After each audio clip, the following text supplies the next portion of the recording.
National labour federation 8 جون کو ملک بھر کی طرح فیصل آباد میں بھی یوم خندق منائے گی۔ اس سلسلہ میں المرکز جماعت اسلامی چنیور بازار میں عظمت مزدور کانفرنس منعقد کی جائے گی، جس میں فیڈریشن کے متعلقہ یونینز اور مختلف تنظیموں کے عہدیداران شرکت کریں گے۔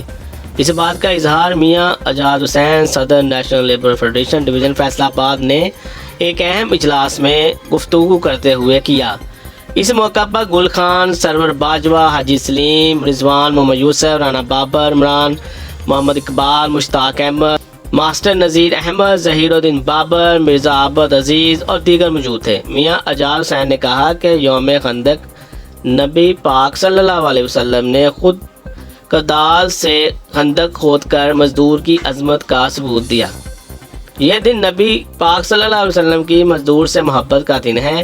القاسم حبیب اللہ، مزدور اللہ کا دوست ہے۔ پاکستان میں محنت کشوں کی قدر کرنے کی بجائے ان کے حقوق سے کھلواڑ کیا جا رہا ہے۔ ملک کا یہ واحد طبقہ ہے جس کا احتساب کرنا سرمایہ دار ثواب اور اپنا پیدائشی حق سمجھتے ہیں۔ حکومت کو اپنی بنائی ہوئی لیبر پالیسیز پر عمل کرنا ہوگا قبل اس کے کہ مزدور کا ہاتھ ہو اور سرمایہ دار کا گریبان۔